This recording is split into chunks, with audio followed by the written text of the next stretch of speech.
Hello, and welcome to the show at Wrestling with Entertainment, the only audio experience on the web today, the trusted choice for interviewing all your favorite wrestlers every Tuesday and Wednesday, and previewing and reviewing the latest shows from WWE, AEW, New Japan, and everything in between every Saturday on YouTube and Castbox, sponsored by Rogue Energy and Player One Coffee. I am, of course, your host, James J., flying solo this week. And it was a good week for Wrestling with as well, as we interviewed Dramadeus on Monday, um, Will Emery on Tuesday, and Duke Fairfax on Wednesday. Three incredible interviews. Definitely go and check those out if you haven't already in our archives. Cannot recommend them enough. But always looking towards the future. This upcoming Tuesday, we have Koa, the Hawaiian Hitman. We talk about a 30-year career. We talk about stepping away from pro wrestling, his time with the NWA, his time with AAW, where he currently works. We talk about some fun matches that he's had against Ricky Morton, Kerry Morton. Uh, yeah, and we talk about a lot of interesting things. He owns his own gym as well, so definitely cannot recommend that one enough. This upcoming Tuesday, and then this upcoming Wednesday, we have Ryan Full Donovan. Up north, once again, we talk about him being a part of the Sandman's last ever match, which was a major honor for him. Matches against Sexy Eddie and Lufisto. We talk about him being a part of WWE as a extra during a pull apart between Cody and Fatu. And a hell of a lot more. A lot of fun content in that one as well. Definitely check it out on Wednesday. And obviously, find us on social media at Wrestling with E to find out who we're interviewing, when we're interviewing them, links to those interviews, and so much more. Right, now that we're done putting ourselves over, never done, James. We are wrestling with the news. And it was a slow news week, if I'm being completely honest. Not a lot to talk about, but there are a few notable um, exceptions, considering, what week we're in when it comes to pro wrestling. Um, but the most notable thing was that Monday Night Raw from the Intuit Dome, branded as one of the worst Monday Night Raws in history. Low key, I get it. When your selling point is a tag team match with, Otis and Kazawa, and a concert with Joe Henry and Danhausen, then I mean, yeah. I think that even the higher ups knew that this was going to be a shit show, and they tried to um beef it up with, hey, look, the Hell in a Cell is here. We spent millions of dollars for absolutely no reason to bring it here and set it up for you people to see, because you paid millions of dollars to see a shit show. Yeah, it um yeah, when that's your selling point, and such a big arena, like Intuit at this point, that's where WWE comes now for Los Angeles. Unfortunately, we don't get Staples Center. Um, but yeah, and those tickets are hella expensive. For anybody that doesn't know, I live in Los Angeles. I'm not paying to see that. I'm glad that I didn't have tickets before, and risked it and said, hey, it's gonna be a so good show, because Intuit Dome, they always do something good at Intuit Dome. They didn't. they so they sure didn't, which is with all of the negativity that we're getting from this show, it does kind of, take away from, the actual good thing or the good publicity that it could have got, and that is that, Raquel Gonzalez won the Intercontinental Championship. I mean, I like Raquel. I question why they took the belt off of Soul so fast, but maybe that's how they kind of they're viewing Soul at this point. Hold the brakes, so to speak. But that was completely overshadowed. Like I did not see anything online that was hey, congratulations to Raquel. Raquel did this. No, it was the midgets dancing to poorly poorly sung songs. That was what everybody was talking about, unfortunately. So yeah, not even a little bit of positivity on a show is going to get you to the promised land, I would say. Um, that brings me to my another point, and that is that Braun Breaker is in deep shit. Once dubbed, the future WrestleMania Hall of Fame or a future WrestleMania Hall of Fame, future WrestleMania main eventer, um, for a future heavyweight champion, the future, and ever since he joined Division, it seems like they've gone blind on him. And I mean, I feel like this tag team with Austin Theory is kind of the nail in the coffin, if I'm being honest. He. Division did more damage to him than it helped him, by all means. And when you're with Austin Theory, you're in a bad place. And when Maxine Dupree is the biggest, star in your group, then you have a big problem. He's not looking like a main eventer. He's looking like a side piece at this point. You know, the vision by all means should be successful. I mean, Logan Paul is a heat magnet, and Braun Breaker does have that label on him of, the future. But it doesn't work.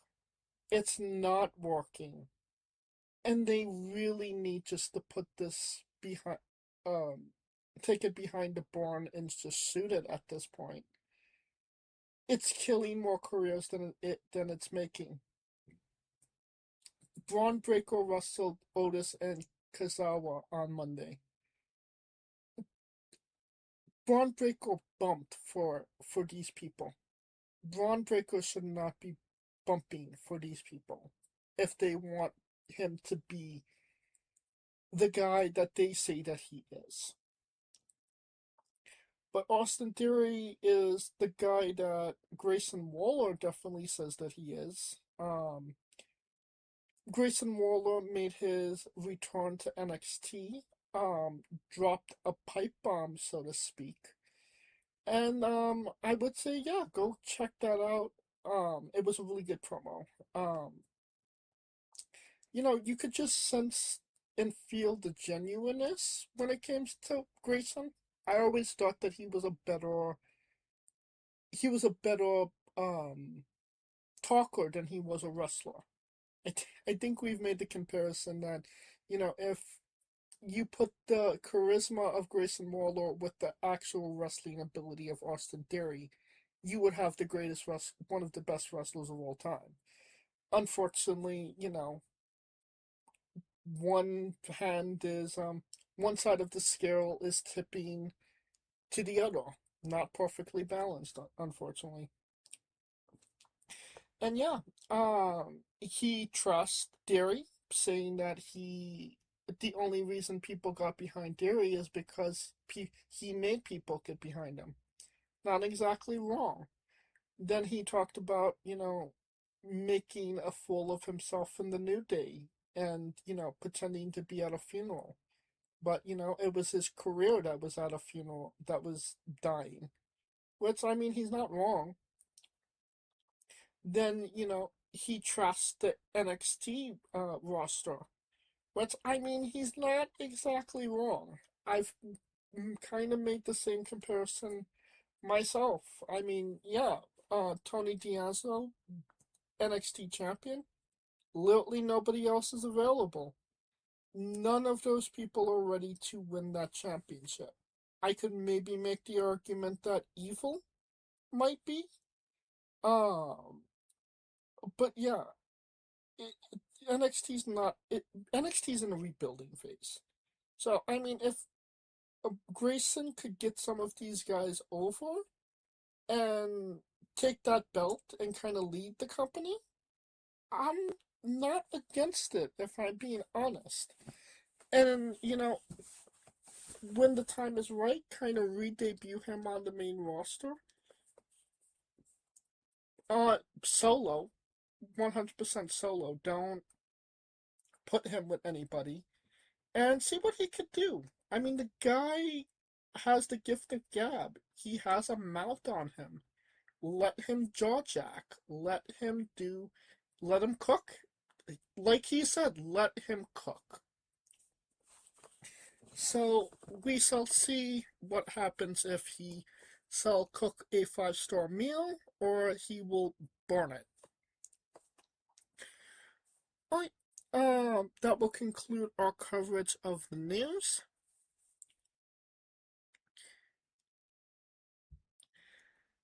And we are wrestling with AEW Redemption song. Took place in Montreal, Quebec, Canada, at the Bell Carnell Center.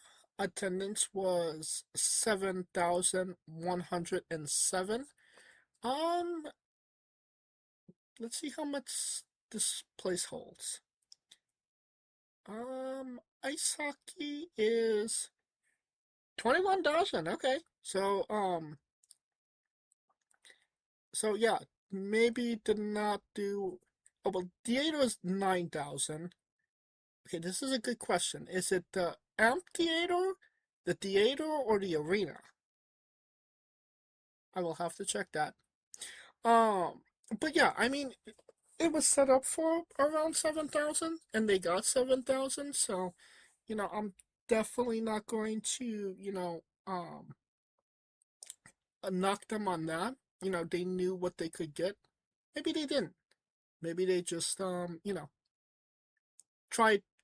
They just, they just went with they needed to go with. But yeah, I'll say this: when it comes to our paid previews, they always seem to get a crowd for it. They can't get it for the life of them on your random dynamites, your random Wednesdays or Saturdays. But for um these paid previews, they always get it. Um, that being said, Redemption had no redeeming qualities in my opinion. It was a 10-match card, which is significantly lower than any other pay preview that they usually do. Which says so you would imagine that the runtime would be, a lot less, but it seems like it's getting more and more.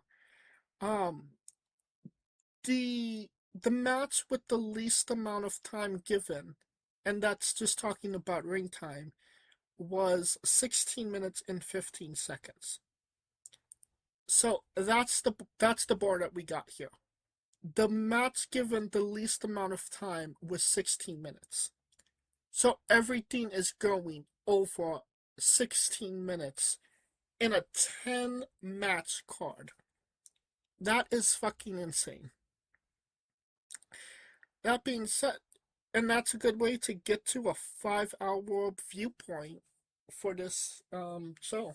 Yeah, 5 hours of this. Um, it's crazy because like all in, no, Double or Nothing. It's Double or Nothing was such a good show, and it was such an archetype to what AEW could do going forward. And it feels like Tony was like, nah, that's not what we should do. More cowbell.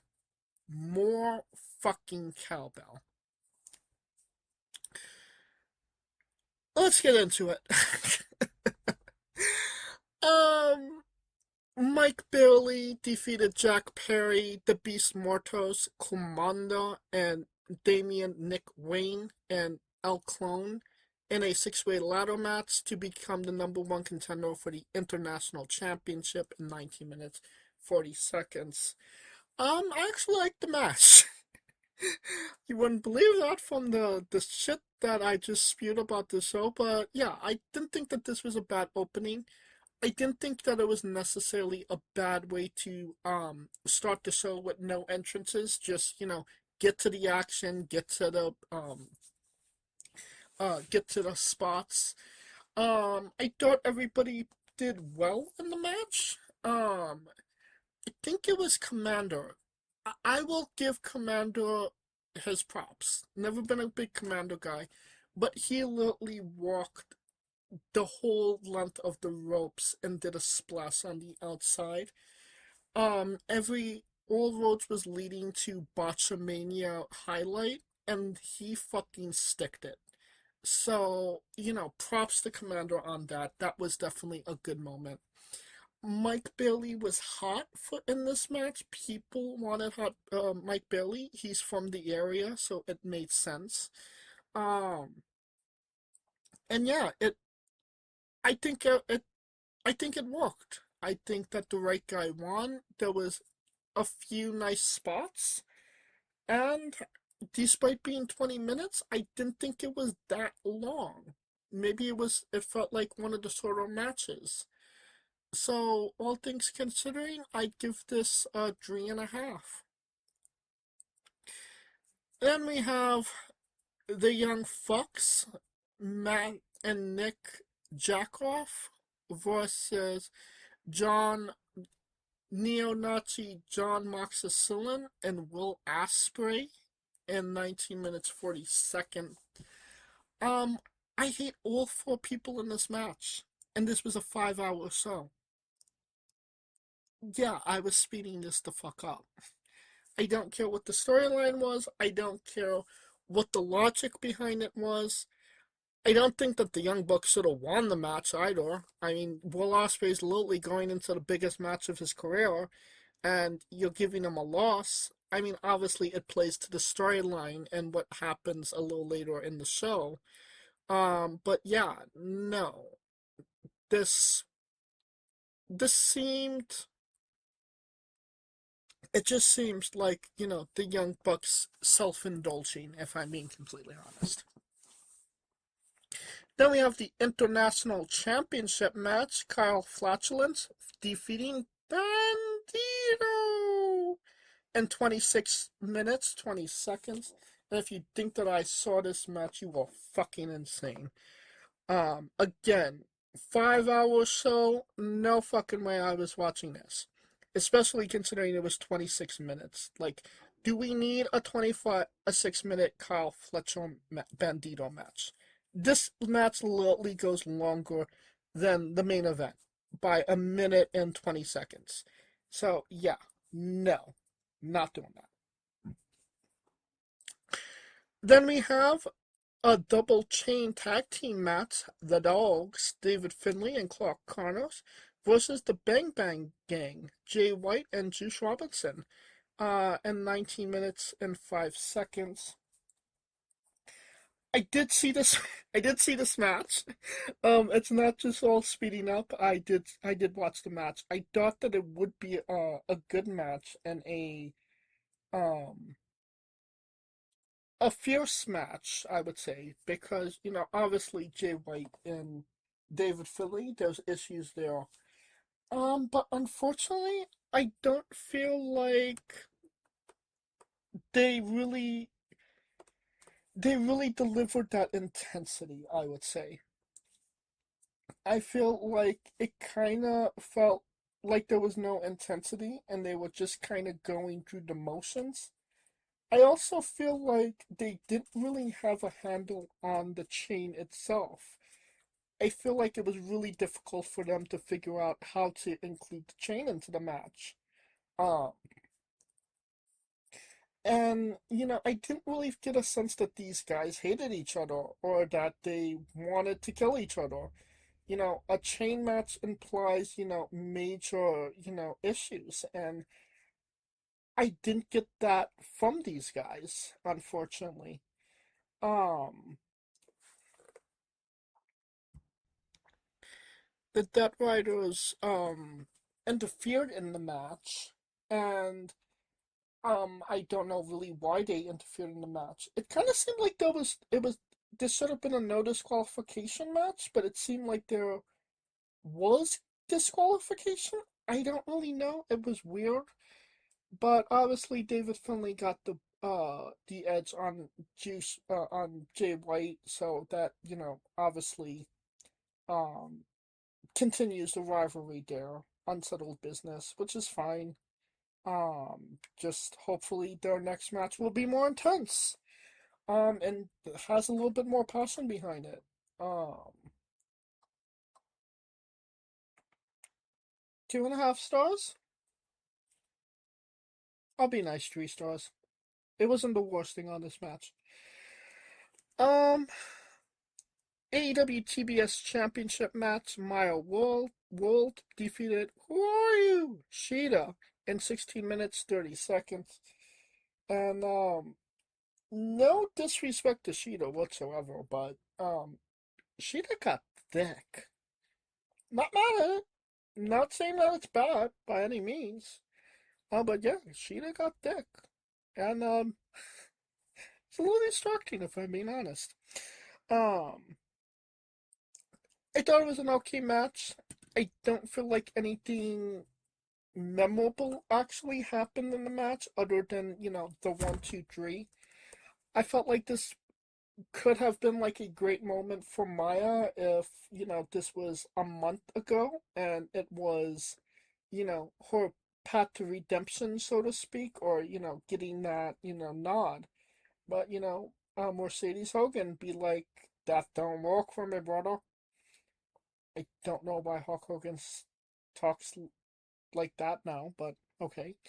But yeah, Maya got the nod. Could say it's a constellation prize at this point, and a month too late, but I didn't seem like the crowd was too upset about it. 3 stars. All right. Then we have Christian Cage match and Adam Copeland defeating Claudio Itacanoli and the Bastard Pickpock in 18 minutes 35 seconds to retain the AEW World Tag Team Championships. God bless Cage and Cope and Cage, but this was not it for them. Um, it generally seemed hard for them to actually get going. And like I said about the other match, it seemed like there was no intensity, there was no passion. It just seemed like they were trying to get through a match. And that's kind of what they did. They got through a match. Um, so, yeah. You would think a match with Claudio would be, a banger. I can't even tell you the last time Claudio's been on a paid preview. But yeah, this was unfortunately not what it could have been. Could have been great if it happened like 10 years ago, but I digress. Uh, then after the match, the Young Bucks came out and proclaimed themselves the new number one contenders match: Cope and Cage versus the Young Bucks, all in. Hooray! The Young Bucks get a title match on the biggest card of all time. Yay! 2.5 stars. No holds barred match. The Painmaker, Chris Jericho, defeating Tomato Ciampa in 23 minutes. Now, I'm a fan of Chris Jericho, one of my all-time favorites. I even like Tommaso Ciampa. I think that he's a great talent. I like both guys. I also didn't think that their match at the what was it, the Bass at the Beach or the Beach Break or whatever they fuck they call it, wasn't that bad of a match. Um, this was your indie-rific, um, blood and guts type match, and I don't feel like it really worked all that well. I think it was just two guys self-mutilating each other, and it was just a spot. It was just spot after spot. Not really a match. Not really a lot of psychology. Just them doing shit to each other. And I thought that the spot with the fucking mascot bear was stupid as shit. For two people that are trying to kill each other, for you to, take a break in the match to fuck with a teddy bear is so fucking stupid, in my opinion. Yeah. And I mean, and the ending seems. I don't want to say lackluster because you tried to drill the guy's head. Because, I mean, yeah, that's like that's how you would want to finish a death match like that or no holds barred match. But it just kind of seemed big all of a sudden, and it kind of just happened, and I don't feel like the crowd got enough time to kind of react to it. It would have been better if they would have did something, a little bit more inclusive of the fans rather than, oh, it's over. He he he screwed his head, quite literally. Um,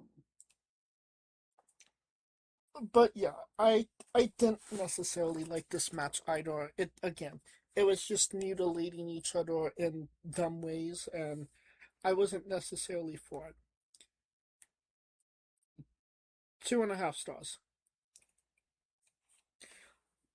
Then we have the International Breakfast Championship match. Andrade El Idaho defeated Mark Davis in 16 minutes 15 seconds. Um, I will say one thing about this. Three of the people that we've interviewed was the escorts for Andrade. Um, Katrina Creed, Chris Starr, and Andrea Mitchell. So yeah. The three wrestling with alumni making their AEW pay preview debut. Not mad at it. Great to see all three girls, get a little bit of screen time. That being said, once they left my screen, I sped up the match because less of a fuck I could not give about either guy. Um, how you know? Cause I don't fucking care. That's why. I think that's so fucking stupid as well. Like legitimately. Like I've never been a fan of Andrade. Like I said, the things that I watched in between these matches and the ones that I sped up, like, those were my meter to see if I would actually, be in a good place to actually watch this match. It was not. I would nothing really. I didn't really favor anything on this card, so yeah, I didn't watch it. Then we have the AEW Women's World Championship match. Willow Nightingale defeated Claw Claw Claw Claw Claw Claw Claw Claw in 17 minutes and 10 seconds. I thought that was actually a good match. There was psychology to it. Tekla walking the ear, being the bitch that she is, being a heel. Willow being that, plucky baby face. I thought it all worked quite well. Uh, Maybe a bit too long, if I'm being honest, but other than that, no complaints. Um, and Tekla Hogan, that don't work for me, brother. Not gonna, no job. No job to Mercedes. I would not be surprised if this is a three-way at at no at All In. Yeah, All In. But yeah, Willow, you yapping. You are yapping to Mercedes at All In. So like enjoy your title reign for now, but Tekla was like that don't work for me, brother. So you taking the job in a month. Have fun. 3-star match. Then we have the main event, AEW World Championship match. Kenny Omega defeated Kevin Knight in 25 minutes. Okay match. I don't see why this couldn't just be on a random Wednesday night, but I digress. Like we've had bigger matches on smaller events quite lately. But yeah, I didn't think that there was a bad match. Kenny is, obviously Kenny Omega, so it's going to be, a solid match for sure. Um, I thought Kevin Knight did well in the position that he was put in, given the circumstances as well. So I wouldn't necessarily call this, a complete fail. I would just say that it just didn't. It was not it was not in the position, it shouldn't have been in the position that it was placed in. And that's all I'm gonna really say about it. I still think that it's a 3.5-star match. Then we have afterwards Kenny Omega getting beat up by the Death Riders, Will Ospreay saving him, becoming a baby face, and then Kenny Omega turning on Ospreay. And, it's just kind of all pretentious, if I'm being honest, and it didn't really seem like it made sense. Like, you get better acting at a at a middle school play than these guys, if I'm being completely honest. I mean, they tried, but I feel like it went on way too long. And, like, Kenny had his back turned for, like, the longest fucking time. Like, an old person that fell over would not be in that position for as long as Kenny Omega was in the position that he was in. And, they milked the fuck out of it. Um, so yeah, there was a couple of unbelievable things that happened at the ending of it. Kind of feel like it won't fucking end for no fucking reason. But, that's just me at the end of the day.